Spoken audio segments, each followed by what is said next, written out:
हरिओम दोस्तों। आज हम समझेंगे कि कैसे पहला भाव हमारी लाइफ को इफेक्ट करता है। पहला जो भाव होता है वो हम खुद ही होते हैं, हमारी बुद्धि होती है।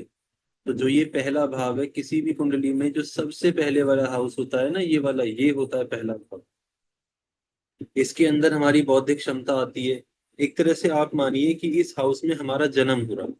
तो जन्म के समय हमें सब लोग जिस जिस तरीके से देख के हमारे बारे में विचारधार बनाते हैं ना, वही है ये।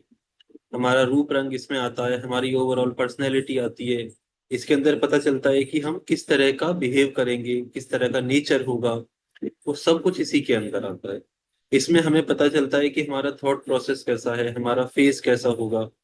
गोरे होंगे, काले होंगे, लुक्स अच्छे होंगे कि खराब होंगे, वो सब कुछ हम इससे देखते हैं।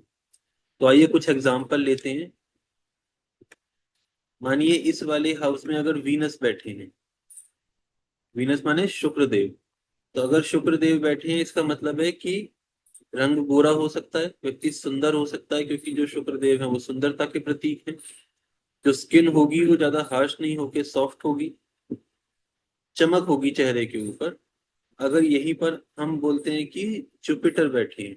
जुपिटर माने गुरुदेव। तो जुपिटर का मतलब है कि व्यक्ति, क्योंकि जुपिटर और शुक्र दोनों ही ब्राह्मण हैं, तो अभी भी व्यक्ति गोरा हो सकता है। व्यक्ति के अंदर सादगी वाला नेचर होगा, सच बोलने वाला होगा, मेमोरी बहुत अच्छी होगी। तो इस तरीके से हम इसको समझते हैं। और भी एग्जाम्पल लेते हैं।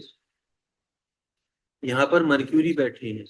तो मर्क्यूरी का मतलब क्या हुआ? मर्क्यूरी एक बच्चा है और मर्क्यूरी व्यापारी है। तो इसका मतलब ये हुआ कि मर्क्यूरी जिसकी लगन पर है, उस व्यक्ति को बचपने की चीजें पसंद होंगी। मतलब वो हमेशा लाइफ टाइम सीरियस मोड पे नहीं जा सकता।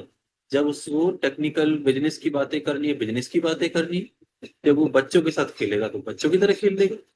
तो वो उसकी वैरायटी है। मर्क्यूरी 12 नेचर के प्लेनेट है। तो जब वो द्वि स्वभाव वाले होगा तो आज मेरे को ये चाहिए, कल मुझे ये नहीं चाहिए। आज मुझे ये चाहिए, अभी मुझे दूसरी चीज भी चाहिए। तो इस तरह का ड्वेल नेचर उनके अंदर होता है ना।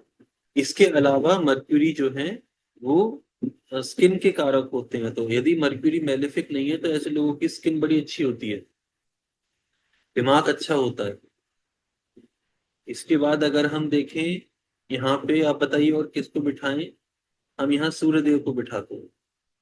तो सूर्य ईगो के प्रतीक है, हमारे सम्मान के प्रतीक है। तो ऐसा व्यक्ति बड़ा ईगोस्टिक होता है। उसके लिए अपनी रिस्पेक्ट ही सबसे पहले आती है। अगर उसकी रिस्पेक्ट को थोड़ी सी भी चोट पहुंचेगी तो वो बस थैंक यू बोलेगा, निकल जाएगा वहां से। थैंक यू तो खैर नहीं बोलेगा वो, लेकिन उसकी ईगो, उसकी सेल्फ रिस्पेक्ट बड़ी इंपॉर्टेंट है उसके लिए। उसके बिना कुछ नहीं होता। गर्म मिजाज होता है, गुस्से वाला होता है।